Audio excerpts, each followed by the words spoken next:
Platón. La República o el Estado. Libro tercero. Tales son, concluí, en orden a la naturaleza de los dioses, los discursos que conviene, a mi parecer, que oigan y que no oigan, desde la infancia, hombres cuyo principal fin debe ser honrar a los dioses y a sus padres, y mantener entre sí la amistad como un bien nada pequeño. Lo que hemos dispuesto sobre este punto, dijo, me parece muy razonable. Ahora, si queremos hacerlos valientes, ¿no es preciso que lo que se les diga tienda a hacerles despreciar la muerte? ¿Crees que se puede temer la muerte y tener valor? No, por Zeus, exclamó.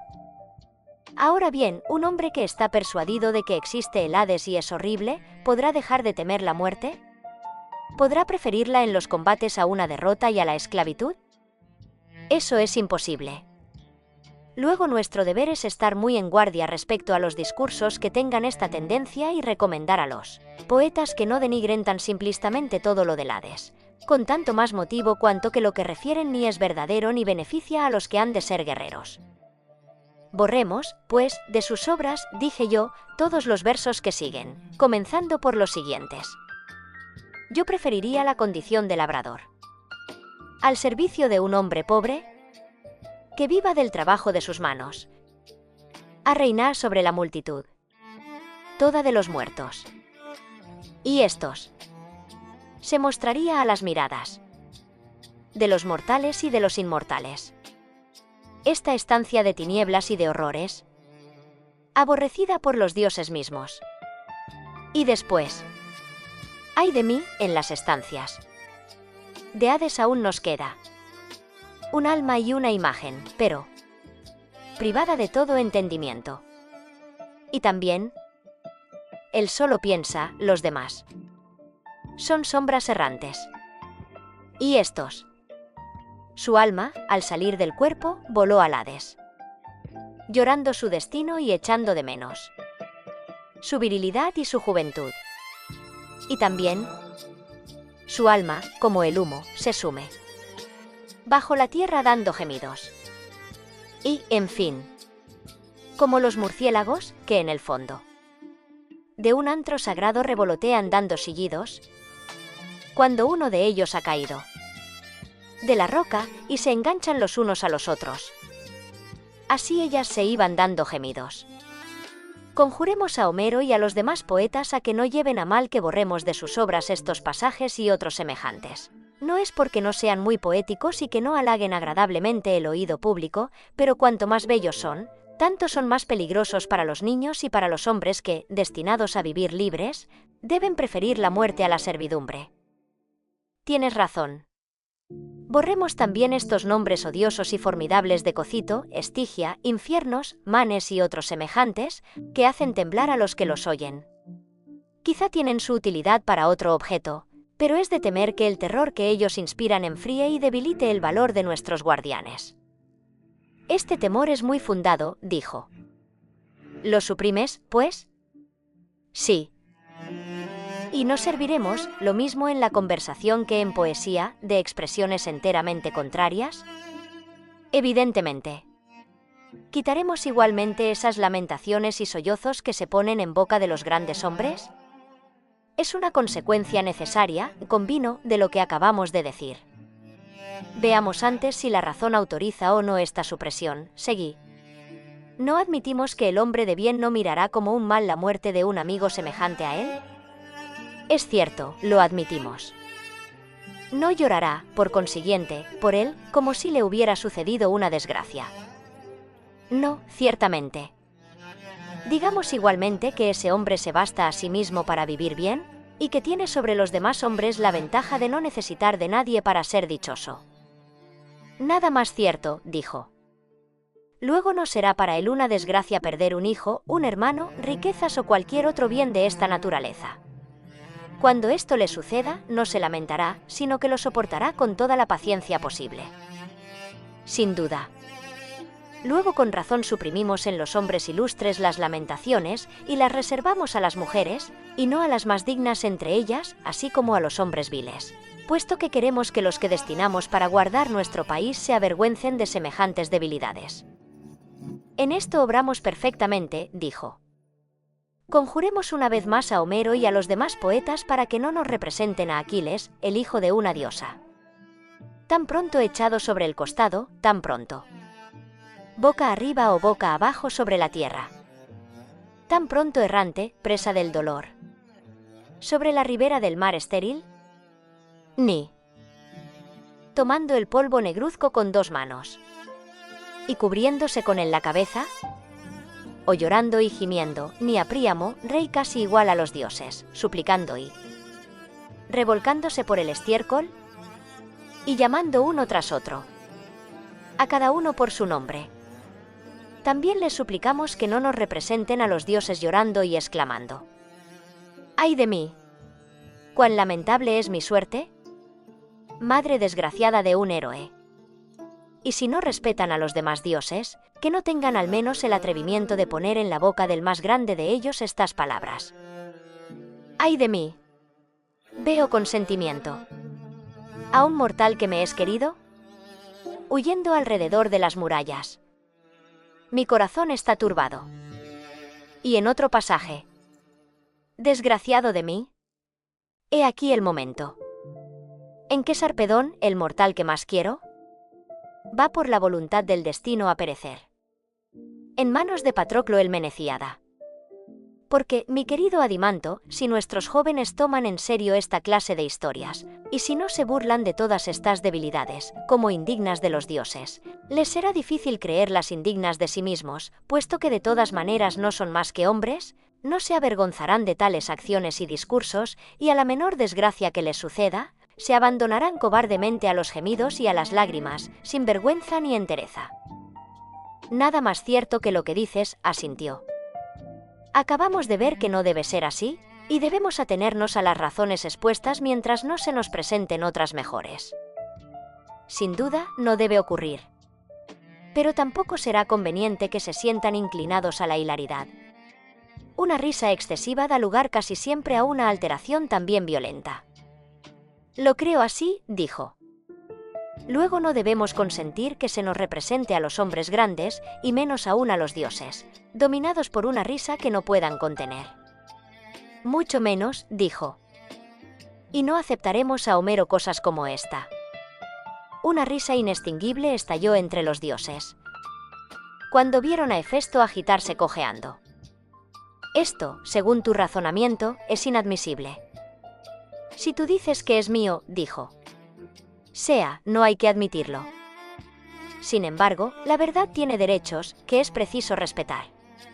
Porque, si no nos engañamos cuando dijimos que la mentira nunca es útil a los dioses, pero que lo es algunas veces a los hombres, cuando se sirven de ella como de un remedio, es evidente que su uso solo puede confiarse a los médicos y no a todo el mundo indiferentemente.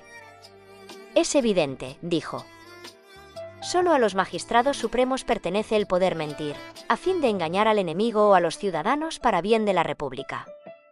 La mentira no debe nunca permitirse a los demás hombres, y así diremos que un particular que engaña al magistrado es tanto o más culpable que un enfermo que engaña a su médico, que un atleta que oculta al maestro encargado de su formación las disposiciones de su cuerpo, y que un marinero que disimula al piloto el estado de la nave y de sí mismo o del resto de la tripulación.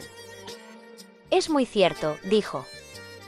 Por consiguiente, si el magistrado coge en mentira a algún ciudadano, sea de la condición de los artesanos, sea adivino, sea médico, sea carpintero, le castigará severamente, como a quien introduce en el estado lo mismo que en la nave un mal capaz de trastornarle y perderle. Este mal indudablemente perdería al Estado si los actos correspondiesen a las palabras, dijo. ¿No deberemos también desarrollar en nuestros jóvenes la templanza? ¿Cómo no? ¿No son los principales efectos de la templanza para la mayoría hacernos sumisos para con los que mandan y dueños de nosotros mismos en todo lo relativo a comer y beber y en los placeres amorosos? Sí, así me lo parece. Por lo mismo, aprobaremos el pasaje de Homero en que Diomedes dice: Amigo, siéntate, guarda silencio. Sigue mis consejos.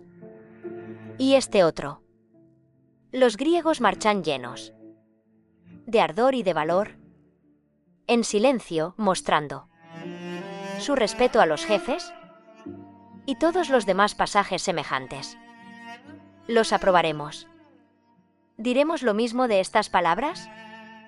Borracho, que tienes los ojos de un perro y el corazón de un ciervo. Y lo que sigue, así como todas las injurias que los poetas y los demás escritores ponen en boca de los inferiores en contra de los superiores. Esos no están bien. Semejantes discursos no son a propósito, creo, para inspirar moderación a nuestros jóvenes. Aunque si les inspiran algún deleite, no debe sorprendernos. ¿Qué piensas? Pienso como tú, respondió. ¿Pero qué? Cuando Homero hace decir al sabio Ulises que nada le parecía más bello. ¿Qué mesas cubiertas? ¿De pan y carne? Y un escanciador sacando el vino de la crátera para llevarlo y derramarlo en las copas. ¿Te parece apto para que el joven que lo oiga tenga autodominio? Y en otra parte, que la muerte más triste es perecer de hambre. O cuando nos presenta a Zeus olvidando, por el exceso de la pasión, los proyectos que había formado cuando solo él vigilaba durante el sueño de los dioses y de los hombres, y de tal manera impresionado a la vista de Hera que no espera a retirarse a su palacio, sino que quiere yacer con ella en aquel mismo sitio, protestándole que jamás había sentido tanto cariño por ella, ni cuando por primera vez se vieron sin saberlo sus padres o cuando se refiere a la aventura de Ares y Afrodita, sorprendidos en las redes de Hefesto. De ninguna manera, por Zeus, me parece apto. En cambio, dije yo, cuando nos pinta sus héroes hablando y obrando con espíritu invencible, entonces sí que es preciso admirarle y escucharle, como, por ejemplo, cuando dice: golpeándose el pecho, reprendió a su corazón con estas palabras: mantente firme, corazón mío. Tú has soportado los más terribles males. Sí, ciertamente, asintió. Tampoco debe consentirse que nuestros hombres sean ansiosos de riqueza, ni que se dejen corromper por presentes. No, sin duda. Que no se cante delante de ellos que ¿los presentes ganan a los dioses? Ganan a los reyes venerables.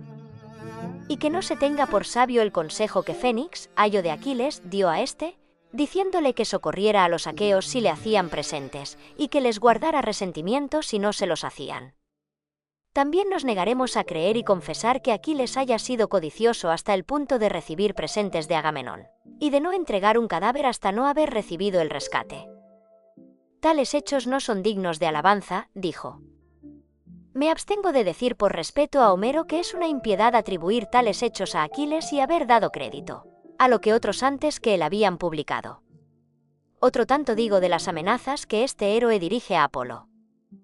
Tú me has engañado, arquero, el más funesto de los dioses.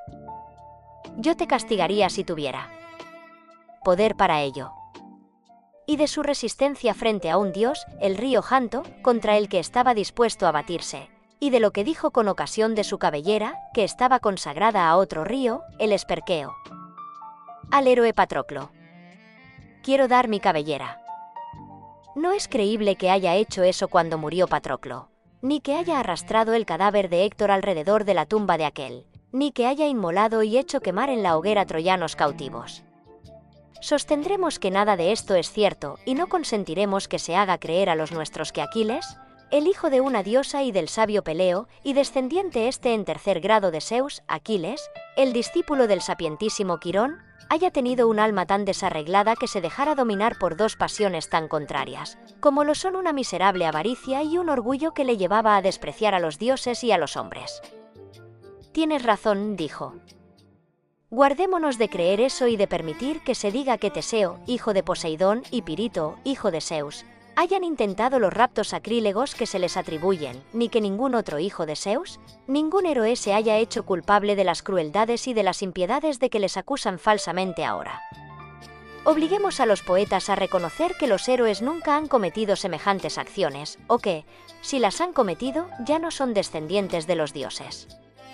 Pero no les permitamos decir que son a la vez hijos de los dioses y culpables de semejantes crímenes, ni que persuadan a nuestros jóvenes de que los dioses han producido algo malo y que los héroes no valen más que los hombres.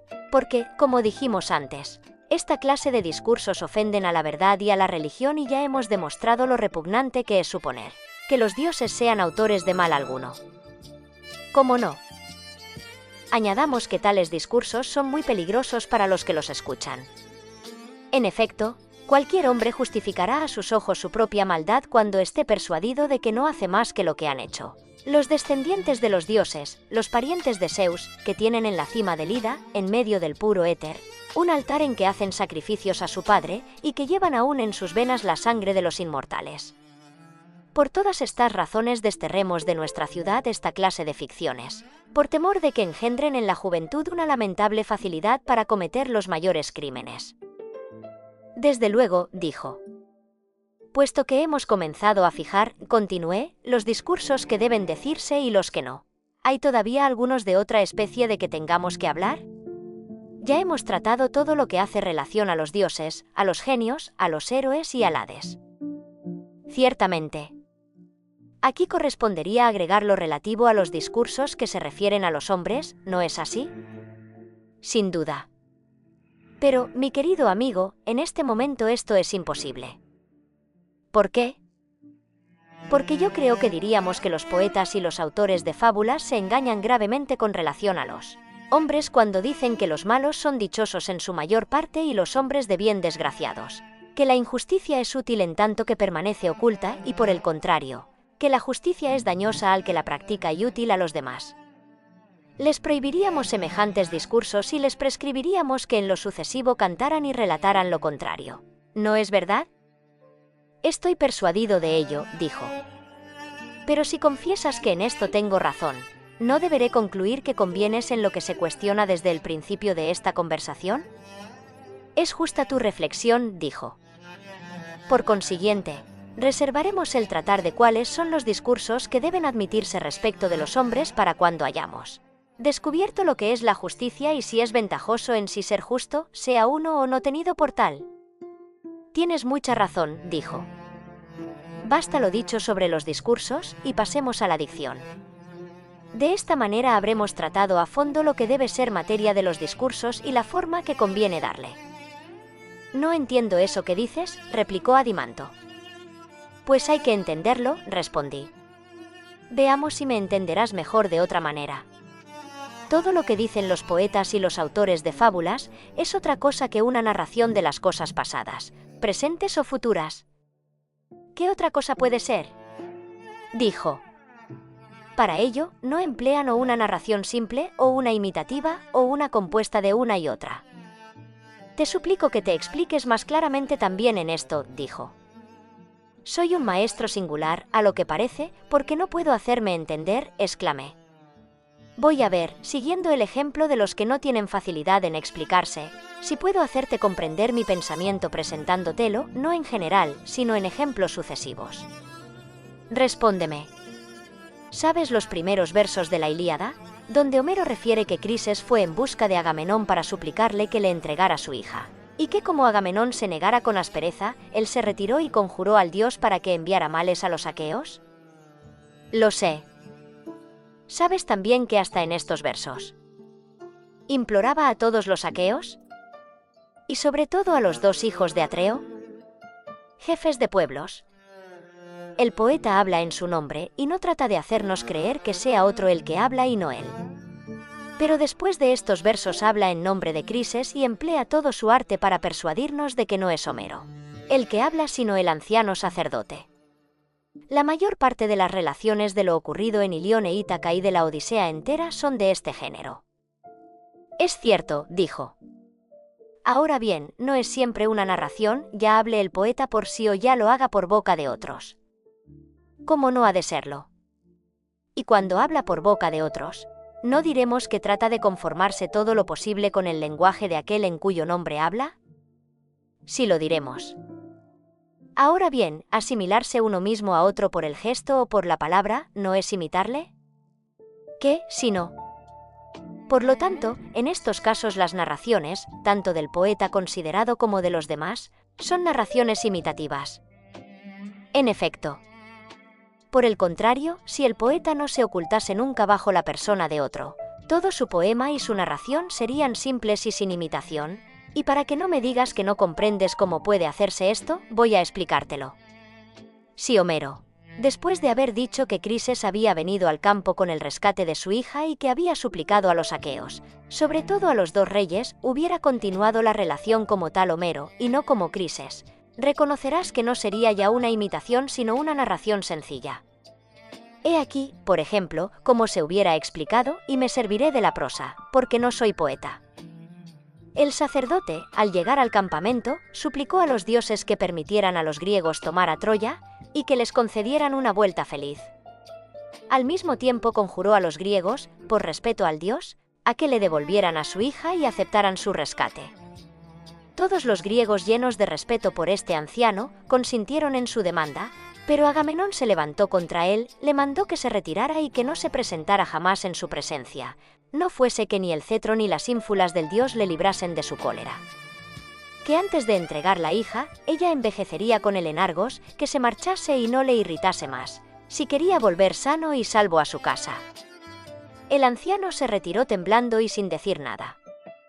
Luego que se alejó del campamento dirigió una súplica a Apolo, invocándole con todos sus nombres, recordándole todo lo que había hecho por agradarle, ya construyendo templos, ya inmolándole víctimas escogidas, y en recompensa de su piedad le suplicó que lanzara sus flechas sobre los aqueos, para vengar las lágrimas que le habían hecho derramar. A esto llamo yo una narración simple y sin imitación. Lo entiendo, dijo. Comprende igualmente, añadí, y que hay una especie de narración que es opuesta a esta. Es aquella en la que el poeta, suprimiendo todo lo que intercala por su cuenta en los discursos de aquellos a quienes hace hablar, solo deja el diálogo. Comprendo también eso, dijo. Esta narración es la propia de la tragedia. Justamente, dije. Creo ahora haberte hecho entender lo que no comprendías al principio, a saber, que en la poesía y en toda ficción la primera clase de narración es imitativa y, como acabas de decir, pertenece a la tragedia y a la comedia. La segunda se hace en nombre del poeta y la verás empleada en los ditirambos. La tercera es una mezcla de una y otra, y nos servimos de ella en la epopeya y en otras cosas, ¿me entiendes? Sí, entiendo lo que querías decir, asintió. Recuerda también lo que dijimos antes, que después de haber establecido lo que se debe decir, nos faltaba examinar el modo de decirlo. Lo recuerdo. Quería decirte que necesitábamos discutir juntos si hemos de dejar a los poetas la libertad de servirse de narraciones puramente imitativas o de unas y otras a la vez, y qué reglas les prescribiremos para esta clase de narraciones, o si les prohibiremos toda imitación. Adivino tu intención, dijo, quieres ver si admitiremos o no la tragedia y la comedia en nuestro estado. Quizá, dije yo, y acaso algo más. En este momento no lo sé aún. Pero iré a donde el soplo de la argumentación me lleve. Bien dicho, señaló. Examina ahora, mi querido Adimanto, si será conveniente que nuestros guardianes sean imitadores o no. No resulta, de lo que antes dijimos, que cada uno solo puede hacer bien una sola cosa, y que si se aplica a muchas no conseguirá ser bien considerado en ninguna. ¿Cómo no va a ser así? ¿No sucede lo mismo con respecto a la imitación? ¿Que un hombre solo no puede imitar muchas cosas tan bien como una sola? No, ciertamente. Menos podría aplicarse a una función importante y al mismo tiempo imitar muchas cosas y sobresalir en la imitación, cuando se ve que en dos cosas, que tanto se dan la mano como la comedia y la tragedia, es difícil que un mismo hombre sobresalga en ambas. ¿No las llamabas antes imitaciones? Sí, y tienes razón en decir que no se puede sobresalir a la vez en estos dos géneros. Tampoco se ve que un mismo hombre pueda ser a la vez rapsodista y actor. Es cierto. Los mismos actores no son siquiera buenos por igual para lo trágico y para lo cómico. Y, sin embargo, estos dos géneros no son más que imitaciones, ¿no? Lo son.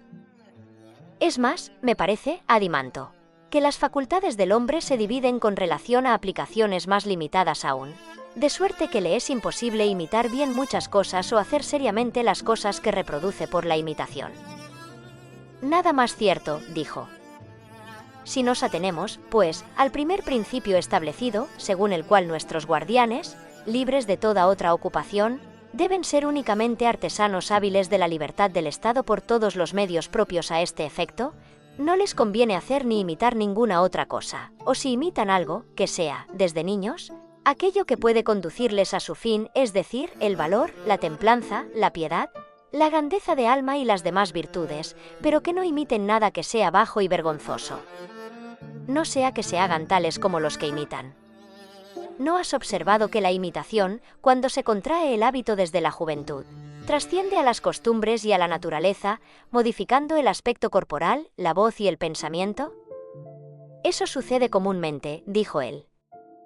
No consintamos, pues, seguí, que los que son objeto de nuestro cuidado y para quienes es un deber llegar a ser hombres de bien, se complazcan, siendo varones, en imitar a una mujer, sea joven o vieja, querellosa para con su marido o llena de orgullo, que pretenda igualarse a los dioses, jactanciosa de su supuesta felicidad, o que se abandone en la desgracia a quejas y lamentaciones. Menos imitarán a la enferma, a la enamorada o a la que está con los dolores del parto. De ningún modo, dijo él. Que tampoco imiten a los esclavos, hombres o mujeres, en las acciones propias de su condición. Tampoco eso. Ni a los hombres malos y cobardes, o con cualidades opuestas a las que antes citábamos, que se querellan, se dirigen burlas u obscenidades unos a otros, ya cuando están embriagados, ya a sangre fría. Ni las demás acciones o discursos en que tales gentes faltan a lo que se deben a sí mismos y a los demás. No creo tampoco que deban acostumbrarse a remedar lo que dicen o hacen los dementes. Debe conocerse a los dementes y a los malos hombres y mujeres, pero no se les debe imitar ni parecérseles. Es cierto, dijo. ¿Pues qué? Proseguí.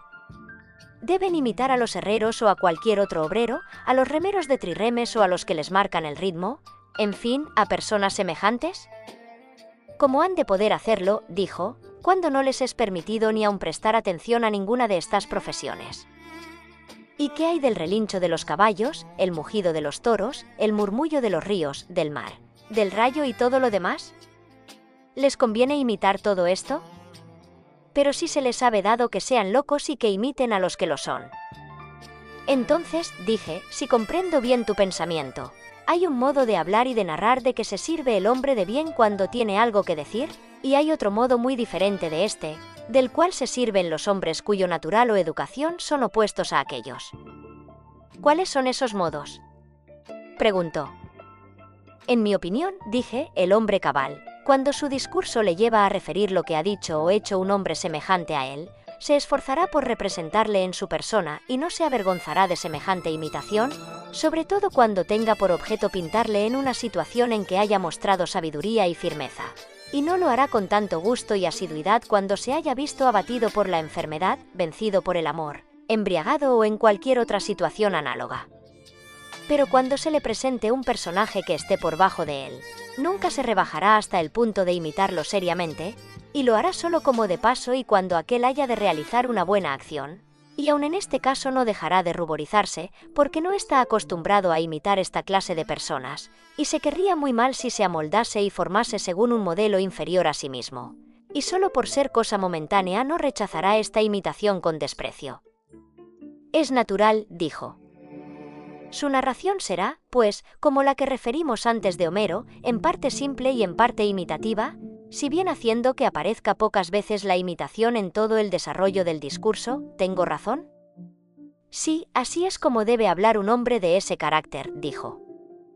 Con respecto al que tiene un carácter opuesto, en cambio, continué, cuanto más malo sea, mayor será su tendencia a imitarlo todo, creerá que no hay nada que sea inferior a él, y así hará estudio en imitar en público a todas las cosas que antes enumeramos, el ruido del trueno, de los vientos, del granizo, de los ejes de los carros, de las ruedas, el sonido de las trompetas, de las flautas, siringes y toda suerte de instrumentos, incluso las voces de los perros, los corderos y las aves, todo su discurso se reducirá a imitar el tono y las expresiones de otro, sin que apenas entren en la narración simple. No puede ser de otra manera, convino. Tales son las dos clases de narración de que quería hablarte. Así son, en efecto, dijo. La primera, como ves, admite pocos cambios y tan pronto como se ha encontrado la armonía y el ritmo que le convienen, al recitador le basta con ceñirse a la misma cadencia y armonía, pues son escasas las variaciones, y a un ritmo también muy uniforme. Así es, dijo. La segunda clase, por el contrario, ¿no te parece que necesita de todas las armonías y de todos los ritmos para expresar bien lo que quiere decir, puesto que abraza todos los cambios imaginables? Es cierto también, en efecto. Pero ¿acaso todos los poetas, y en general los que refieren alguna cosa, no emplean ya una, ya otra de estas narraciones, o las mezclan? Forzosamente, admitió. ¿Qué haremos en este caso?, pregunté. ¿Daremos cabida en nuestro estado a estas tres clases de narraciones o solo admitiremos una u otra de las simples o la mixta? Si ha de vencer mi opinión, dijo, nos atendremos a la imitación simple, hecha para representar al hombre de bien. Sí, pero mi querido Adimanto, la narración mixta es también muy grata. Pero la narración opuesta a la que tú escoges es la que agrada más a los niños, a los que gobiernan a la juventud y al pueblo en general. En efecto, es la que más agrada. Aunque quizá alegarás, dije, que no se conforma esto con nuestro plan de gobierno, porque entre nosotros no hay un hombre que reúna en sí los talentos de dos o más hombres, y cada uno solo puede hacer una cosa. En efecto, no se ajusta. Por este mismo motivo, solo en nuestro estado el zapatero es simplemente zapatero y no piloto, el labrador, labrador y no juez, el guerrero, guerrero y no comerciante, y así de los demás. Es cierto, dijo. Luego, si uno de estos hombres, hábiles en el arte de imitarlo todo y de adoptar 1000 formas diferentes, viniese a nuestra ciudad para exhibir su arte y sus obras, nosotros le rendiríamos homenaje como a un hombre divino, maravilloso y arrebatador. Pero le diríamos que nuestro estado no puede poseer un hombre de su condición y que no nos será posible admitir personas semejantes. Le despediríamos después de haber derramado mirra sobre su cabeza y de haberla adornado con ínfulas de lana. Y nos daríamos por contentos con tener un poeta y recitador más austero y menos agradable, si bien más útil, que imitara el tono del discurso que conviene al hombre de bien, y siguiera escrupulosamente las fórmulas que hemos prescrito al trazar el plan de la educación de nuestros guerreros. Si se nos dejara la elección, preferiríamos el último sin dudar, dijo. Pues bien, me parece, mi querido amigo, continué, que hemos tratado a fondo esta parte de la música que corresponde a los discursos y a las fábulas, puesto que hemos hablado de lo que hay que decir y de la forma de decirlo.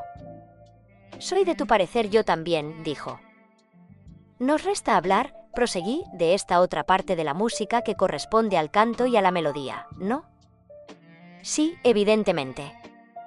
¿Quién no ve, desde luego, lo que deberemos decir sobre este punto y qué reglas habremos de prescribir, si seguimos nuestros principios? Entonces Glaucón, echándose a reír, dijo: No soy de este número, me temo, Sócrates, porque no podría decir con exactitud a qué debemos atenernos sobre esta materia, aunque lo entrevea confusamente.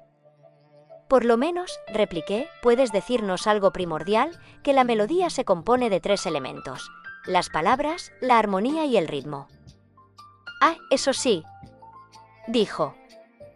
En cuanto a las palabras cantadas, no deben, como las no acompañadas de música, componerse según las leyes que hemos ya prescrito. Sin duda, dijo. Es preciso que la armonía y el ritmo, por su parte, correspondan a las palabras. ¿Cómo no? Pero hemos dicho ya que no hacían ninguna falta en el discurso las quejas y las lamentaciones. Ninguna, en efecto. ¿Cuáles son las armonías lastimeras? Dímelo, ya que eres músico. La lidia mixta, la lidia tensa y otras semejantes, enumeró. Es preciso, por consiguiente, suprimirlas como malas, dije yo, no solo para los hombres, sino también para aquellas mujeres que se precian de ser sabias y moderadas. Totalmente de acuerdo. Nada más indigno de los guardianes, asimismo, que la embriaguez, la molicie y la indolencia. ¿Cómo no? ¿Cuáles son, pues, las armonías muelles y usadas en los festines? Algunas variedades de la jónica y la lidia, consideradas armonías relajantes. ¿Pueden ser de algún uso para los guerreros, querido? De ninguno, aseguró, y por lo tanto, no quedan otras que la dórica y la frigia, me temo.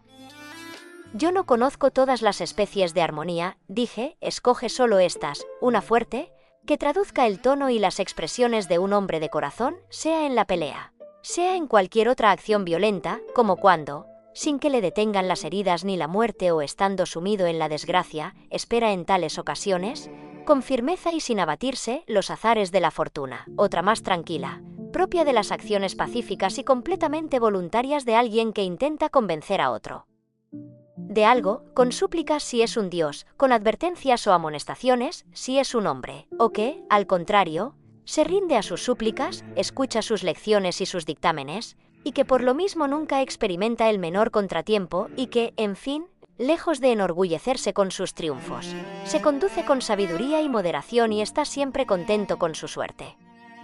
Reservemos estas dos armonías, violenta y pacífica, que pueden imitar las voces de los desdichados o los felices, los prudentes o los valerosos. Las que pides son precisamente las dos últimas que yo he nombrado, dijo. Tampoco tendremos necesidad de instrumentos de numerosas cuerdas ni de la técnica panarmónica en nuestros cantos. No, sin duda, aseguró. Ni sostendremos fabricantes de triángulos, de plectros y otros instrumentos de cuerdas numerosas y de muchas armonías. No lo parece. ¿Pero consentirías en nuestra república a los constructores y tocadores de flauta? ¿No equivale este instrumento a los que tienen el mayor número de cuerdas? ¿Y los que reproducen todos los tonos son otra cosa que imitaciones de la flauta? Lo son, en efecto, dijo. Así, no nos quedan más que la lira y la cítara para la ciudad, dije, y para los campos la siringa, que usarán los pastores. Es evidente, después de lo que acabamos de decir, reconoció. Por lo demás, mi querido amigo, no haremos nada extraordinario al dar preferencia a Apolo sobre Marsias, y a los instrumentos inventados por este dios a los del sátiro. No, ciertamente, por Zeus, exclamó. Por el Can. Exclamé yo, ya tenemos reformado, sin apercibirnos de ello, este estado, que decíamos que rebosaba en delicias. Y lo hemos hecho sabiamente, asintió. Reformémoslo, pues, por entero, dije, y digamos del ritmo como dijimos de la armonía, que es preciso desterrar la variedad y multiplicidad de medidas, indagar qué ritmos expresan el carácter de la vida ordenada y valerosa, y después de haberlos encontrado, someter el pie y la melodía a las palabras, y no las palabras al pie y a la melodía. A ti te toca decir cuáles son estos ritmos, como lo has hecho respecto a las armonías. Por Zeus. No me es fácil satisfacerte, replicó. Solo te diré que todas las medidas se reducen a 3 tipos, así como todas las armonías resultan de 4 tonos principales, eso lo digo porque lo he observado, pero no podré decirte qué medidas convienen a los diferentes caracteres que se quieren expresar. Examinaremos más adelante con Damón qué medidas expresan la bajeza, la insolencia, la demencia y otros defectos semejantes, así como las que convienen a las virtudes opuestas. Creo haberte oído hablar algo confusamente de cierto metro compuesto que llamaba enoplio, de un dáctilo y un heroico, y que componía, no sé cómo, igualando la parte tónica con la átona y terminando en sílabas largas o breves. Además, formaba otro que llamaba yambo, a lo que creo, y yo no sé qué otro que llamaba troqueo, que se componían de largas y breves. Observé también que en algunas ocasiones aprobaba o condenaba tanto el metro como el ritmo mismo, o un no sé qué que resultaba del uno y del otro, porque no puedo decir con claridad lo que es, pero dejemos este punto, como te dije antes, para discutirlo con Damón. Me parece que esta discusión exige mucho tiempo, ¿o piensas otra cosa? En absoluto, por Zeus. Por lo menos, podrás decirnos si se encuentra gracia allí donde se encuentra la perfección del ritmo, y lo contrario allí donde esta perfección falta. ¿Cómo no? Pero la perfección del ritmo sigue de ordinario a la belleza de las palabras y la arritmia a lo contrario, porque, como dijimos antes al hablar de lo armónico y lo inarmónico, el ritmo y la armonía están hechos para las palabras y no las palabras para el ritmo y la armonía. Es cierto que uno y otro deben acomodarse al discurso, dijo él. Pero el género de la dicción y el discurso mismo no se siguen del carácter del alma. ¿Cómo no? ¿Y todo lo demás no sigue también a la expresión? Sí. Por consiguiente, la belleza de la dicción, la armonía, la gracia y el buen ritmo del discurso son consecuencia de la simplicidad del alma. Y no entiendo por esta palabra la estupidez, como con el fin de suavizar la expresión se llama a la necedad, sino que entiendo el carácter de un alma cuyas costumbres son verdaderamente bellas y buenas. Es cierto, dijo. Nuestros jóvenes no deben proponerse, pues, adquirir todas estas cualidades si quieren cumplir sus deberes. Sin duda deben perseguirlas. Por lo menos, este es el objeto de la pintura y de toda artesanía análoga, del arte de tejer y bordar, de la arquitectura y de la naturaleza misma en la producción de las plantas y de los cuerpos vivos. La gracia o la falta de gracia se encuentra en sus obras, y así como la falta de gracia, de ritmo y de armonía se hermanan con el lenguaje grosero y el mal carácter. Así las cualidades opuestas son la imagen y la expresión del carácter opuesto, sensato y bondadoso. Tienes toda la razón, dijo. No bastará, pues, que vigilemos a los poetas, obligándoles a que nos presenten en sus obras modelos de buen carácter o a no divulgarlas en absoluto.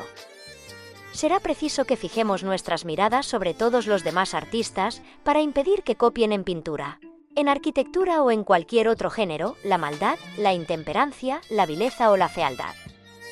En cuanto a los que no pueden obrar de otra manera, deberemos prohibirles que trabajen entre nosotros por temor de que los encargados de la guarda de nuestro Estado, educados en medio de estas imágenes viciosas, como en malos pastos, y alimentándose, por decirlo así, cada momento con la vista de tales objetos, no contraigan al fin algún mal vicio en el alma, sin apercibirse de ello. Nos interesa, por el contrario, buscar artistas hábiles, capaces de seguir la huella de la naturaleza de lo bello y de lo gracioso, a fin de que nuestros jóvenes, educados en medio de sus obras como en una atmósfera pura y sana, reciban sin cesar saludables impresiones por los ojos y por los oídos, y que desde la infancia se vean insensiblemente conducidos a imitar y amar lo bello, y a establecer entre éste y ellos mismos un perfecto acuerdo. ¿No es así? Nada puede ser preferible a una educación semejante, respondió. No es por esta misma razón, mi querido Glaucón, dije yo, la música la parte principal de la educación, porque insinuándose desde muy temprano en el alma, el ritmo y la armonía se apoderan de ella, y consiguen que la gracia y lo bello entren como un resultado necesario en ella, siempre que se dé esta parte de educación como conviene darla, puesto que sucede todo lo contrario cuando se la desatiende. Y también porque, educado un joven cual conviene, en la música, advertirá con la mayor exactitud lo que haya de imperfecto y de defectuoso en las obras de la naturaleza y del arte, y experimentará a su vista una impresión justa y penosa. Alabará por la misma razón con entusiasmo la belleza que observe, le dará entrada en su alma. Se alimentará con ella y se hará, por este medio, excelente, mientras que en el caso opuesto mirará con desprecio y con una aversión natural lo indecoroso, y como esto sucederá desde la edad más tierna, antes de que le ilumine la luz de la razón. Apenas haya ésta aparecido, la verá venir con más alegría que nadie al reconocerla como algo familiar. He aquí, a mi parecer, las ventajas que se buscan al educar a los niños en la música, dijo él.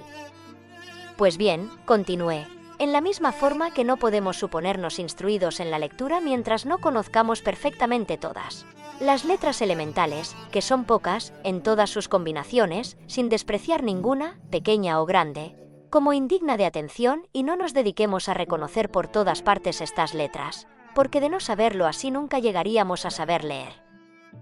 Es cierto.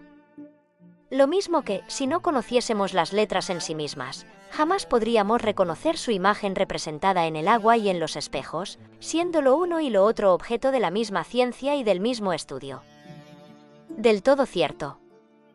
De la misma manera, en nombre de los dioses inmortales, no podré decir que nunca seremos nosotros, ni serán los guardianes que nos proponemos formar, excelentes músicos, si no nos familiarizamos con las formas específicas de la templanza, de la valentía, de la generosidad, de la grandeza de alma y demás virtudes, hermanas de estas, que se nos presentan en 1000 objetos diferentes, así como de sus contrarias respectivas, si no las distinguimos a primer golpe de vista, así como sus imágenes, donde quiera que estén, en grande o en pequeño, sin despreciar ninguna, persuadidos de que, cualquiera que sea la forma en que se presenten, son el objeto de la misma ciencia y del mismo estudio?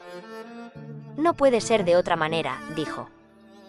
Y no será, por tanto, dije, el más bello de los espectáculos para el que pueda contemplarlo, ver un alma y un cuerpo igualmente bellos, unidos entre sí, y en los que se encuentren todas las virtudes en un perfecto acuerdo? Sí, ciertamente. Pero lo que es muy bello es también muy digno de ser amado. Sin duda. El verdadero músico, por consiguiente, no puede menos de amar a todos aquellos en quienes encuentre esta armonía, pero no amará a aquellos que carezcan de esa armonía. Si esta falta de acuerdo está en el alma, objetó, convengo en ello, pero si solo se encuentra en el cuerpo, el músico por esto no dejará de amarlo. Veo, repliqué, y que tú has amado o que amas en este momento a alguna persona de esas condiciones, y lo comprendo. Pero dime, ¿la templanza y el placer excesivo pueden estar juntos? ¿Cómo puede ser esto, dijo, cuando el exceso de placer no turba menos el alma que el dolor? ¿Se concierta, por lo menos, con la virtud en general este abuso de los placeres? En absoluto. ¿Concuerda entonces con la desmesura y la incontinencia? Más que con ninguna otra cosa. ¿Conoces un placer más grande y más vivo que el amor sensual? No, ni tampoco otro más próximo a la locura, respondió. Por el contrario, el recto amor es un amor sensato y concertado de lo bello y lo honesto. Efectivamente, respondió. Luego no debe dejarse que se una a este recto amor nada que adolezca de locura o incontinencia. No, dijo él. Luego el placer de que hablábamos no puede mezclarse con él ni intervenir entre los que se aman como es debido. No, Sócrates, convino, no deben mezclarse, por Zeus. Por consiguiente, en el estado cuyo plan estamos formando, ordenarás por una ley expresa que el amante bese al amado, esté con él y le toque como un padre a su hijo, para un fin honesto, de suerte que, en la comunicación que el amante tenga con el que ama, jamás dé lugar a sospechar que han ido más adelante, porque, en otro caso, se le habrá de echar en cara su poca delicadeza y su falta de educación. Consiento en ello, dijo. ¿Te parece, concluí, que aún nos resta algo que decir sobre la música? Por lo menos nuestro discurso ha concluido por donde debía concluir, porque toda conversación sobre la música debe venir a parar en el amor a lo bello, ¿no es así? Estoy de acuerdo, dijo. Después de la música, formaremos a nuestros jóvenes en la gimnasia. ¿Cómo no? Es preciso que se consagren a ella seriamente desde muy temprano y por toda la vida. He aquí mi pensamiento sobre este punto, mira si es también el tuyo. No es, a mi parecer, el cuerpo, por bien constituido que esté, el que por su propia virtud hace al alma buena. Por el contrario, el alma, cuando es buena, es la que da al cuerpo, por su propia virtud, toda la perfección de que es susceptible. ¿Qué te parece? Soy de tu dictamen, respondió. Si después de haber cultivado el alma con el mayor esmero, le encargamos que forme el cuerpo, contentados con indicarle de qué manera general para no extenderlo demasiado, ¿no obraremos bien? Sin duda. Ya dijimos que habían de renunciar a la embriaguez, porque a nadie conviene menos embriagarse y no saber dónde se encuentra que al que está encargado de guardar la república. En efecto, sería ridículo que un guarda tuviese necesidad de ser guardado, apuntó. En cuanto al alimento, ¿no han de ser nuestros hombres atletas destinados al más fuerte de todos los combates? Sí. ¿Les convendría el régimen de los atletas ordinarios? Quizá. Este régimen, sin embargo, objeté, concede demasiado al sueño y hace depender la salud de los menores accidentes. ¿No ves que los atletas pasan la vida durmiendo y que, por poco que se separen del régimen que se les prescribe, contraen peligrosas enfermedades? Lo tengo observado. Necesitamos, pues, dije, un régimen de vida más flexible para los atletas guerreros, que deben estar, como los perros, siempre alerta, verlo todo, oírlo todo, mudando sin cesar en campaña el alimento y la bebida, sufrir el frío y el calor y, por consiguiente, tener un cuerpo a prueba de todas las fatigas. Pienso como tú. La mejor gimnasia, ¿no será, pues, hermana de esa música de que hablamos hace un momento? ¿Cómo quieres decir? Entiendo una gimnasia sencilla, moderada, tal como debe ser para los guerreros. ¿Y en qué consiste? En Homero lo puedes aprender. ¿Sabes que en la mesa de sus héroes nunca se sirvieron pescados aunque estuviesen acampados en el Helesponto? Ni carne guisada, sino solo asada, alimento cómodo para las gentes de guerra, a quienes les es más fácil en todas partes hacer fuego que llevar consigo útiles de cocina. Mucho más. Tampoco recuerdo que Homero haga mención jamás de golosinas. Los atletas mismos, ¿no saben que es preciso abstenerse de ellas si quieren estar en buenas condiciones? Lo saben, y efectivamente se abstienen de ellas, asintió. Si este género de vida te agrada, no aprobarás, creo, los festines de Siracusa, ni esa variedad de guisados tan de moda en Sicilia. No, según creo. También censurarás que tengan una joven amiga corintia gentes que quieren gozar de una salud robusta. Por supuesto que lo censuro. ¿Llevarás también a mal las golosinas tan estimadas de la pastelería ática? Por fuerza. Puede entonces decirse con razón, creo, que ese género de vida y de manjares es respecto a la gimnasia lo que es para la música una melodía y un canto, en que entran todos los tonos y todos los ritmos. Pues cómo no. ¿No vimos que allí la variedad producía licencia y aquí engendra enfermedad? En la música, la sencillez hace, en cambio, al alma continente, en la gimnasia, hace al cuerpo sano. Es muy cierto, dijo. Pero en un estado donde reinan la licencia y la enfermedad no tardarán en hacerse necesarios los tribunales y los hospitales. Y la jurisprudencia y la medicina se verán bien pronto honradas, cuando un gran número de ciudadanos bien nacidos las cultiven con ardor. ¿Cómo no ha de ser así? Hay en un estado señal más segura de una mala y viciosa educación que la necesidad de médicos y de jueces, hábiles no solo para los artesanos y pueblo bajo, sino también para los que se precian de haber sido educados como hombres libres. ¿No es cosa vergonzosa y una prueba insigne de ignorancia el verse forzado a acudir a una justicia extraña, por no ser uno mismo justo y el convertir a los demás en dueños y jueces de su derecho? Nada más vergonzoso, convino. No lo es aún mucho más, seguí, no solo pasar casi toda la vida litigando ante los tribunales, sino también dando muestras de bajeza de sentimientos, jactarse de ello y hacer alarde de ser injusto, como si fuera bueno saber todas las trampas curiales y giros tortuosos, acudir a toda clase de subterfugios y escapar doblándose como el mimbre a fin de evitar el castigo, aun en asuntos intrascendentes. Y todo esto se hace porque no se calcula que es infinitamente mejor y más decoroso conducirse de manera que no haya necesidad de acudir a un juez soñoliento. Sí, eso aún es más vergonzoso, afirmó. Y lo será menos el acudir sin cesar al médico, proseguí, no en caso de heridas o de cualquier enfermedad producida por la estación, sino por tener el cuerpo lleno de humores y de vapores, como los pantanos, a causa de esa vida muelle que hemos descrito, obligando a los ingeniosos asclepíadas a inventar para tales enfermedades las palabras nuevas de flatulencia y catarro. Es cierto, dijo, que estas palabras son nuevas y estrambóticas. Y desconocidas, en mi opinión, dije yo, en tiempo de Asclepio. Lo que me obliga a pensar así es que sus dos hijos, que se encontraron en el sitio de Troya y que se hallaron presentes cuando una mujer dio a Eurípilo, que estaba herido, una bebida hecha de vino de Pramno, de harina y de queso, cosas todas a propósito para engendrar inflamaciones, no reprendieron ni a esta mujer ni a Patroclo, que curó la herida. Sin embargo, era una bebida bien extraña, dado el estado del hombre, comentó. Juzgarás de otra manera, repliqué, si reflexionas que antes de Heródico los asclepíadas no conocían este método tan de moda hoy día, que consiste en conducir, pedagógicamente, las enfermedades. Heródico había sido maestro de gimnasia cuando se encontró valetudinario.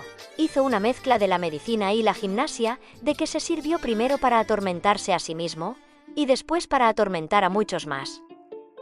¿Cómo?, inquirió. Procurándose una muerte lenta, respondí, como su enfermedad era mortal y no podía curarla enteramente. Se obstinó en seguirla paso a paso, despreciando todo lo demás, para consagrar a ella toda su atención, y siempre estaba devorado por la inquietud, a poco que se separara de su régimen, de suerte que, a fuerza de arte y de cuidado, llegó hasta la vejez, arrastrando una vida moribunda. Su arte le prestó un gran servicio, observó. Lo merecía bien, dije, por no haber sabido que no fue por ignorancia ni por falta de experiencia el no haber transmitido a Asclepio a sus discípulos este medio de tratar las enfermedades, sino porque sabía que en todo estado bien ordenado cada cual tiene una ocupación que es necesario que desempeñe, y que nadie debe pasar la vida enfermo y haciéndose cuidar como tal. Vemos lo ridículo de este uso en los artesanos, pero tratándose de los ricos, que se tienen por dichosos, no nos apercibimos de ello. ¿Cómo es eso?, preguntó. Que caiga enfermo un carpintero y verás cómo pide al médico que le dé un vomitivo o un purgánteo, Si es necesario, recurra al hierro o el fuego. Pero si le prescribe un largo tratamiento, a base de cubrirse con un gorrito de lana la cabeza y lo demás que se estila, dirá bien pronto que no tiene tiempo para estar malo y que le tiene más cuenta morir que renunciar a su trabajo, para ocuparse de su mal. Enseguida despedirá al médico y volverá a su método ordinario de vida, con lo que o bien recobrará la salud viviendo para su trabajo, o si el cuerpo no puede resistir la enfermedad, vendrá la muerte en su auxilio y quedará libre de preocupaciones. En efecto, dijo, ese modo de tratar las enfermedades parece convenir a esa clase de gentes. ¿Y acaso, dije yo, no es porque tienen un oficio y que sin trabajar no pueden vivir? Claro, dijo.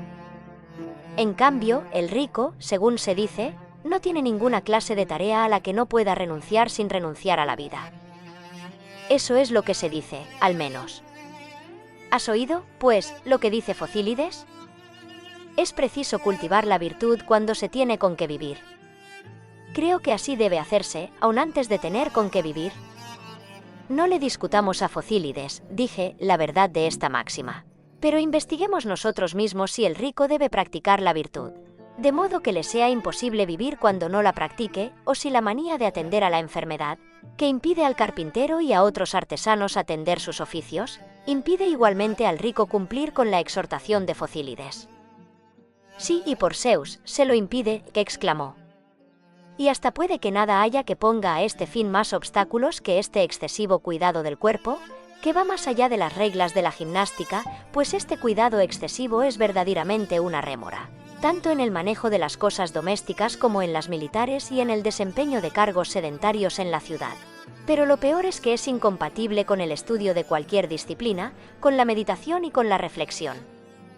Pues tememos sin cesar los dolores de cabeza y los desvanecimientos que se imputan a la filosofía, de modo que, donde quiera que este cuidado del cuerpo se dé, será un impedimento para ejercitarse en la virtud y distinguirse en ella, porque hace que uno se crea enfermo y que no se preocupe sino del mal estado de su salud.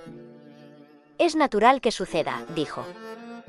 Digámoslo de una vez, estas son las razones que obligaron a Asclepio a no prescribir tratamiento alguno, como no fuese para los que, dotados de buena complexión y observando una vida frugal, se veían acometidos de alguna enfermedad pasajera, limitando sus remedios a bebidas e incisiones, y sin alterar nada el método ordinario de vida del paciente, para que la República no recibiese ningún daño. Respecto a los cuerpos radicalmente enfermizos, no creyó conveniente alargarles la vida y los sufrimientos por medio de un régimen constante de infusiones y evacuaciones bien dispuestas, ni ponerles tampoco en el caso de tener descendientes que se les pareciesen. Creyó, en fin, que no deben curarse aquellos que por su mala constitución no pueden aspirar al término ordinario de la vida, marcado por la naturaleza, porque esto no es conveniente ni para ellos ni para el Estado. Tú conviertes a Asclepio en un gran político, dijo. Es claro que lo era, dije, y sus hijos son una prueba de ello.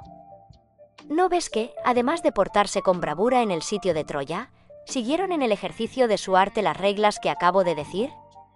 ¿No recuerdas que cuando Menelao fue herido con una flecha por Pándaro, se contentaron con exprimir la sangre de la llaga y aplicar a ella remedios calmantes, sin prescribir ni a él ni a Eurípilo lo que habían de comer y beber después? Sabían que para curar a hombres que antes de sus heridas eran sobrios y de buen temperamento, bastaban remedios sencillos, aun cuando en aquel mismo acto hubiesen tomado el brebaje de que hablamos antes.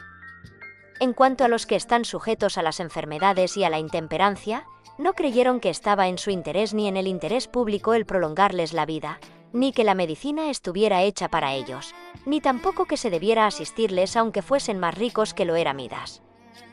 Dices cosas maravillosas de los hijos de Asclepio, exclamó. Nada digo que no sea exacto, dije, sin embargo, los poetas trágicos y Píndaro no son de nuestro dictamen. Dicen que Asclepio era hijo de Apolo, y además que se comprometió a precio de oro a curar a un hombre rico atacado de una enfermedad mortal, y que por esta razón fue herido del rayo. Nosotros, según lo que sentamos arriba, no daremos crédito a las dos partes de esta historia. Si Asclepio era hijo de un dios, no pudo cegarle la codicia, y si le cegó, no era ya hijo de un dios. Tienes razón, Sócrates, dijo, pero respóndeme a esto. ¿No es preciso que nuestro estado se halle provisto de buenos médicos? ¿Y pueden hacerse tales de otro modo que tratando a la mayor cantidad de personas, sanas y enfermas? En igual forma, ¿puede uno ser buen juez si no ha tratado con toda clase de caracteres? Sin duda, convine, quiero que tengamos muy buenos médicos, pero ¿sabes lo que yo entiendo por esto? Si tú me lo dices, respondió. Es lo que voy a hacer, dije, pero tú has complicado en la misma cuestión dos cosas bien diferentes. ¿Cómo?, preguntó. Se hará más hábil médico, dije, aquel que, después de haber aprendido a fondo los principios de su arte, haya tratado desde su juventud el mayor número de cuerpos mal constituidos y que, enfermizo él mismo, haya tenido toda clase de enfermedades. Porque no es mediante el cuerpo como los médicos curan el cuerpo, porque entonces nunca deberían ellos estar natural o accidentalmente enfermos, es mediante el alma, la cual no puede curar, como es preciso, cualquier mal, si ella, a su vez, está enferma. Eso es exacto, asintió. Mientras que el juez, amigo mío, como tiene que gobernar el alma de otro mediante la suya, no necesita haber frecuentado desde muy temprano el trato de almas perversas, ni haber cometido él mismo toda clase de crímenes para conocer desde luego la injusticia de los demás por la suya propia, como puede el médico juzgar por sus enfermedades de las de los demás. Es preciso, por el contrario, que su alma sea pura, exenta de vicio en la juventud, para que su bondad le haga discernir más seguramente lo que es justo. Por esa razón los hombres de bien son en su juventud sencillos y están expuestos a ser seducidos por la astucia de los malos, porque no tienen en sí mismos ningún modelo que les permita identificar a los malos. Es cierto que son muchas veces engañados, dijo. Así, proseguí, que un buen juez no puede ser joven, sino anciano, que haya aprendido tarde lo que es la injusticia, que la haya estudiado por mucho tiempo, no en sí mismo, sino en los demás, y que la distinga bien, antes por ciencia que por experiencia. Sí, ese es un juez excelente, según parece, dijo. Un buen juez, tal como tú reclamabas, proseguí, porque el que tiene el alma buena es bueno. Pero el hombre hábil y suspicaz, avezado a la práctica de la injusticia, y que se cree astuto e inteligente, no aparece tal sino cuando tiene que habérselas con otros semejantes a él, porque su propia conciencia le advierte la necesidad de estar entonces en guardia. Más cuando se encuentra con hombres de bien, avanzados ya en edad. Entonces su incapacidad se muestra en sus desconfianzas y en sus sospechas indebidas. Se ve que ignora lo que son la rectitud y la franqueza por no tener en sí mismo un modelo de estas virtudes, y que, si pasa más bien por inteligente que por ignorante a sus ojos y a los del vulgo, es porque tiene más tratos con los malos que con los hombres de bien. Eso es exactamente cierto, convino. No es, pues, el juez bueno y sabio que necesitamos, sino uno que sea tal como yo lo he descrito antes. Porque la maldad no puede conocerse a fondo a sí misma y conocer la virtud, sino que la virtud, auxiliada por la educación y al cabo de los años, se conocerá a sí misma y conocerá al vicio. Y así, la verdadera sabiduría es patrimonio del hombre virtuoso y no del hombre malo. Pienso como tú, dijo. Por consiguiente, establecerás en nuestra república una medicina y una judicatura que sean como acabamos de decir, y que se limiten al cuidado de los que han recibido de la naturaleza un cuerpo sano y un alma bella. En cuanto a aquellos cuyo cuerpo está mal constituido, se los dejará morir, y se castigará con la muerte a aquellos cuya alma es naturalmente mala e incorregible. Es lo más conveniente para ellos y para el Estado, aprobó. Es evidente que nuestros jóvenes, continué, educados en los principios de esta sencilla música que hace nacer en el alma la templanza, obrarán de manera que no tendrán necesidad de los jueces. Sin duda, respondió. Y el músico, si observa las mismas reglas respecto de la gimnasia, podrá pasarse sin médicos, fuera de los casos de necesidad. Así me parece. En los ejercicios del cuerpo se propondrá, empero, sobre todo, aumentar la fuerza moral más bien que el vigor físico, a diferencia de los otros atletas que, fieles observantes de un régimen, solo se proponen hacerse más robustos. Muy bien, dijo él.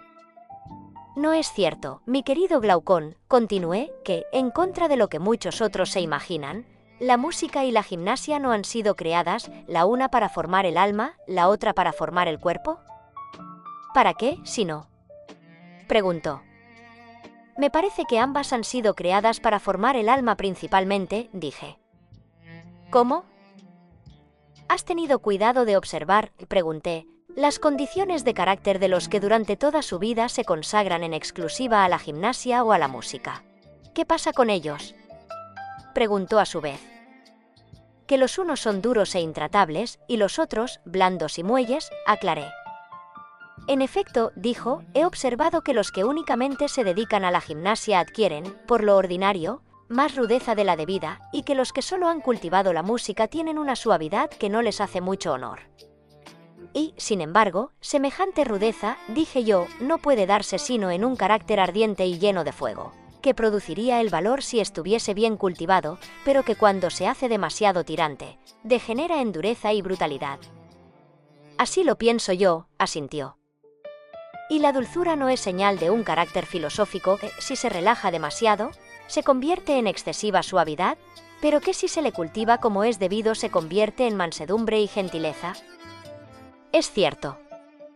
Pero nosotros queremos que nuestros guardianes reúnan estos dos caracteres. Sí, es necesario. Es preciso, pues, buscar el medio de ponerlos en armonía. Sin duda. Porque el acuerdo entre ellos hace al alma a la vez valiente y moderada. Sí. Y su desacuerdo la hace cobarde y grosera. Desde luego. Así, pues, cuando un hombre, dedicándose por entero a la música, sobre todo a las armonías dulces, suaves y lastimeras, la deja insinuarse y deslizarse suavemente en el alma por el canal del oído, y pasa toda su vida cantando y dejándose llevar por la belleza del canto. ¿No es cierto que el primer efecto de la música es dulcificar su valor, lo mismo que el fuego ablanda el hierro, y aflojar esa tirantez que le inutilizaba antes y le hacía de difícil trato? Pero si continúa entregándose a su hechizo sin contenerse, ese mismo valor desaparece y se derrite poco a poco, cortados, por así decir, los nervios del alma, y el tal no es ya más que un guerrero pusilánime. Tienes razón, asintió. Este efecto no tardará en producirse, continué, si ha recibido de la naturaleza un alma sin fogosidad. Si es fogosa, en cambio, bien pronto su coraje, al debilitarse, se hace inestable, el más pequeño motivo lo irrita o lo calma, y en lugar de ser fogoso se vuelve colérico, irascible, lleno de mal humor. Es cierto. Pero que el mismo hombre se dedique a la gimnasia, que se ejercite, que coma mucho y que desprecie enteramente la música y la filosofía. ¿No le infundirá su buen estado corporal, al pronto, arrogancia y coraje? ¿No se tornará más valiente que antes? Sin duda.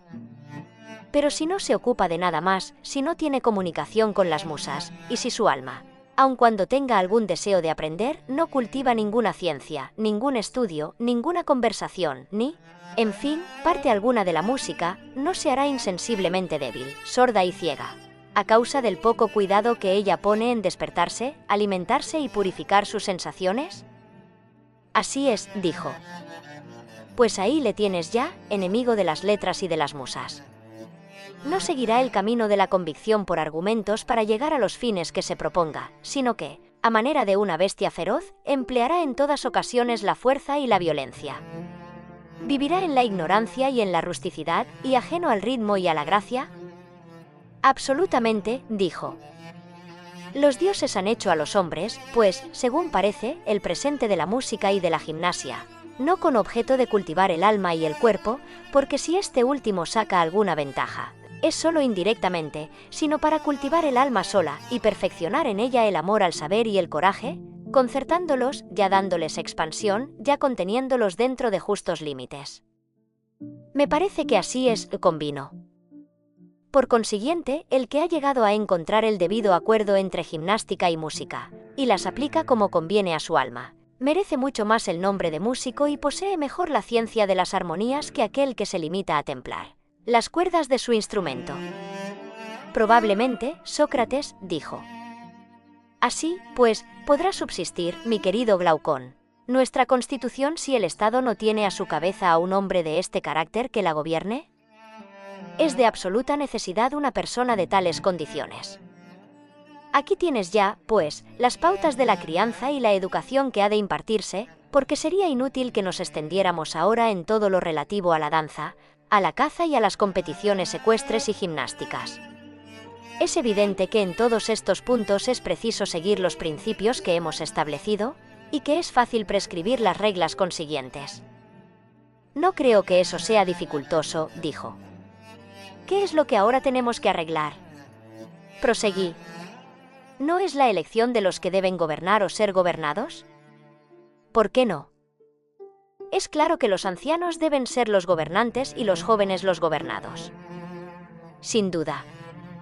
Y que entre los ancianos deben escogerse los mejores. También. ¿Los mejores labradores no son los más dotados para la agricultura? Sí. Puesto que es preciso entonces escoger igualmente por jefes a los mejores guardadores del Estado, escogeremos los que tienen en más alto grado las cualidades de excelentes guardadores. Sí. Para esto es preciso que, además de la prudencia y de la energía necesaria, tengan mucho celo por el bien público. Así es. Pero de ordinario se consagra uno sobre todo a aquello que ama. Forzosamente. Y amamos sobre todo las cosas cuyos intereses son inseparables de los nuestros, y de cuya desgracia o felicidad estamos persuadidos que depende nuestra felicidad o nuestra desgracia. Es cierto, dijo. Escojamos, pues, entre todos los guardianes, aquellos que, previo un maduro examen de toda su vida, nos parezcan más dispuestos a procurar el bien público y de ningún modo a lo contrario. En efecto, esos son los que nos convienen, convino. Creo que será oportuno seguirles en sus diferentes edades, observar si son constantemente fieles a esta máxima, y si la seducción o la coacción no les ha hecho perder alguna vez de vista y arrojar de sí la obligación de trabajar por el bien público. ¿Pero qué entiendes por arrojar de sí?, preguntó. Voy a explicártelo, contesté. Las opiniones abandonan nuestro espíritu de dos maneras, o de buen grado o a pesar nuestro. Renunciamos de buen grado a las opiniones falsas cuando se nos desengaña y abandonamos, a pesar nuestro, las que son verdaderas. Concibo fácilmente el primer punto, pero no comprendo el segundo, dijo. ¿Qué? ¿No concibes, proseguí, que los hombres renuncian al bien, a pesar suyo, y renuncian al mal de buen grado? ¿No es un mal separarse de la verdad y un bien el encontrarla? ¿No es encontrarla tener una opinión exacta de cada cosa? Tienes razón, dijo. Concibo ahora que los hombres renuncian a pesar suyo a las opiniones verdaderas. Esta desgracia no puede, pues, sucederles sino mediante robo, por encantamiento o por violencia. No entiendo tampoco esto muy bien, dijo. Me sirvo, al parecer, de expresiones trágicas, aclaré. Por robo entiendo la disuasión y el olvido, este es obra del tiempo, y aquella, obra de las palabras. ¿Me entiendes ahora? Sí. Por violencia entiendo la pena y el dolor, que obligan a mudar de opinión. Lo concibo, y tienes razón, dijo. Creo que comprenderás sin dificultad que el encantamiento obra sobre los que mudan de opinión seducidos por él, atractivo del placer y por el temor de algún mal. Sin duda, dijo, puede mirarse como un encantamiento todo lo que produce en nosotros engaño. A nosotros toca, pues, observar, como dije antes, los que guardan más fielmente su propia convicción de que debe hacerse todo lo que se juzgue que exige el bien público, experimentarlos desde la infancia, poniéndolos en circunstancias en que más fácilmente pueden olvidar esta máxima y dejarse engañar, y aprobaremos a aquel que más fácilmente la conserve en la memoria y que sea, por lo tanto, el más difícil de seducir y desecharemos al que no. ¿No te parece? Sí. Enseguida los pondremos a prueba de trabajos, de combates, de dolor y veremos cómo la soportan. Muy bien, asintió.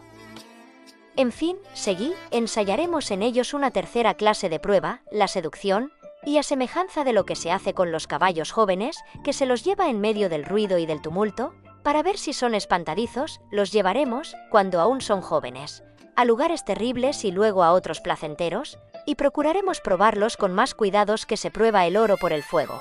Y si en todos estos lances el encanto no puede nada sobre ellos y se mantienen en la decencia, sí, atentos. Siempre a vigilarse a sí mismos y sin olvidar las lecciones de la música que han recibido, hacen ver en toda su conducta que su alma se arregla según las leyes del ritmo y de la armonía, en una palabra, que son tales como deben ser para servir eficazmente a su patria y para ser útiles a sí mismos.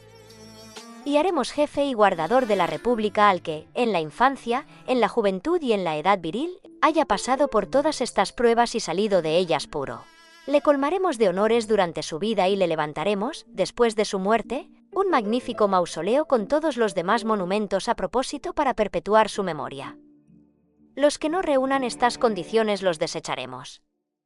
He aquí, a mi parecer, mi querido Glaucón, en suma e imperfectamente, de qué manera debemos conducirnos en la elección de gobernantes y guardianes del Estado. Soy de tu dictamen, dijo. ¿No son estos los que debemos mirar como los verdaderos y los primeros guardianes, tanto respecto de los enemigos como de los ciudadanos, para quitar a estos la voluntad y a aquellos el poder de dañar, no siendo los jóvenes, a quienes damos el título de guardianes, realmente más que ministros e instrumentos del pensamiento de los magistrados? Lo pienso así, dijo.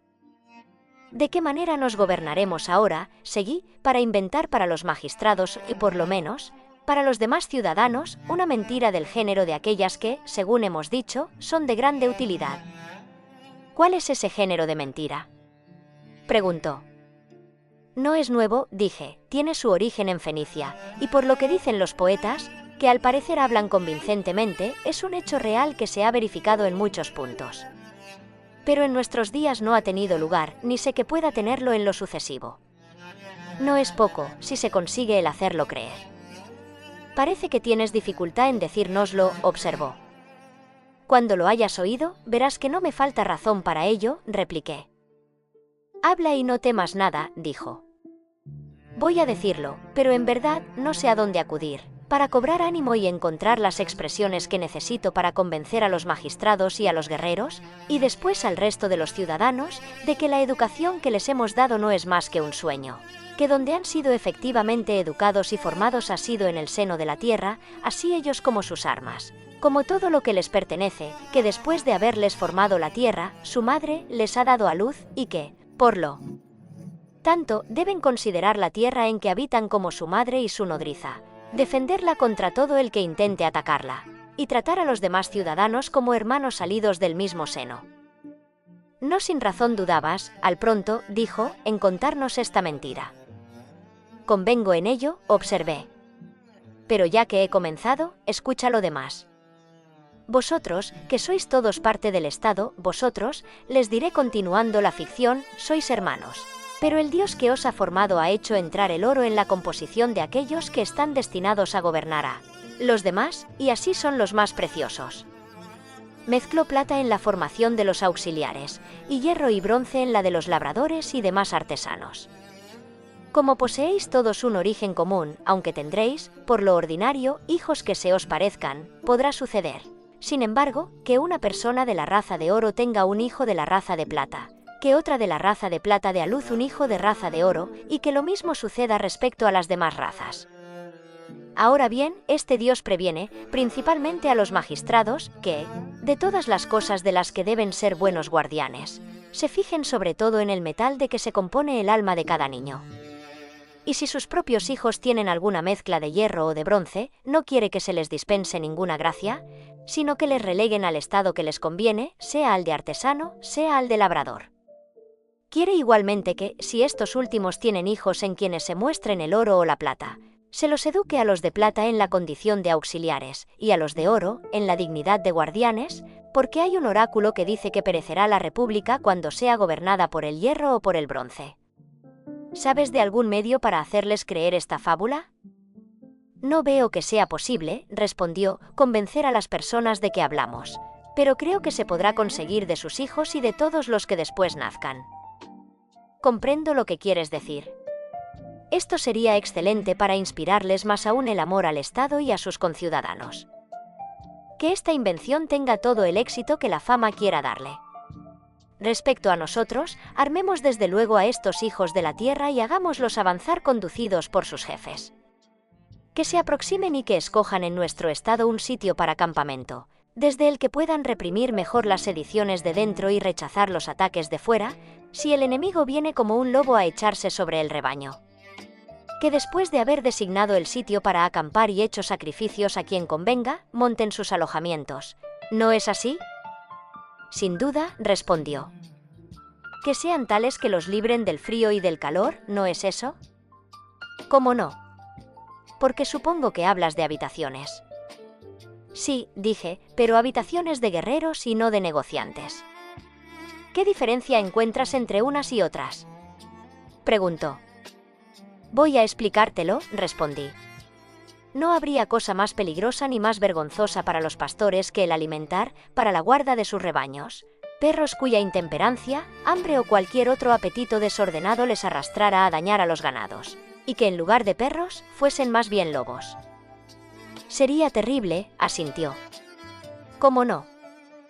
Procuremos, pues, a todo trance, que los ministros no hagan lo mismo respecto a sus conciudadanos, tanto más cuanto que tienen en su mano la fuerza y que en lugar de ser sus defensores y protectores, puedan convertirse en sus dueños y tiranos. Es preciso prevenir este desorden, convino. ¿Pero no es el modo más seguro de prevenirlo darles una excelente educación? Pero ya la han recibido, exclamó. Entonces dije yo. Aún no tenemos plena seguridad, mi querido Glaucón. Lo que hay de cierto es, como antes dijimos, que una buena educación, cualquiera que ella sea, les es necesaria. Especialmente en un punto muy importante, que consiste en que tengan dulzura tanto los unos respecto de los otros, como respecto de todos aquellos cuya defensa les está encomendada. Tienes razón, dijo. Además de esta educación, todo hombre sensato habrá de convenir en que las habitaciones y bienes que se les asignen deben ser tales que no les impidan ser excelentes guardadores, ni les induzcan a dañar a sus conciudadanos. Y tendrá razón. Mira, pues, dije yo, si el género de vida y la clase de habitación que les propongo son propios para este objeto. En primer lugar, que ninguno de ellos tenga nada suyo, a no ser lo absolutamente necesario. Que no tengan ni casa ni despensa donde no pueda entrar todo el mundo.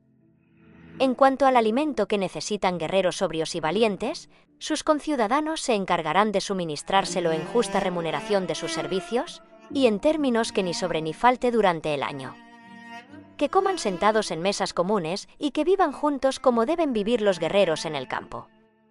Que se les haga entender que los dioses han puesto en su alma oro y plata divina y por consiguiente, que no tienen necesidad del oro y de la plata de los hombres, que no les es permitido manchar la posesión de este oro inmortal con la del oro terrestre, que el oro que ellos tienen es puro, mientras que el de los hombres ha sido en todos tiempos origen de muchos crímenes. En el Estado serán ellos los únicos, entre los demás ciudadanos, a quienes esté prohibido manejar y hasta tocar el oro y la plata, guardarlos para sí, adornar con ellos sus vestidos, beber en copas de estos metales, y este será el único medio de conservación así para ellos como para el Estado. Porque desde el momento en que se hicieran propietarios de tierras, de casa y de dinero, de guardianes que eran se convertirían en empresarios y labradores, y de defensores del Estado se convertirían en sus enemigos y sus tiranos. Pasarían la vida aborreciéndose mutuamente y armándose lazos unos a otros. Entonces los enemigos que más deberían temerse serían los de dentro, y el Estado y ellos mismos correrían rápidamente hacia su ruina. He aquí las razones que nos han obligado a establecer este régimen sobre la habitación y las posesiones de nuestros guerreros. ¿Haremos de esto una ley? Desde luego, dijo Glaucón.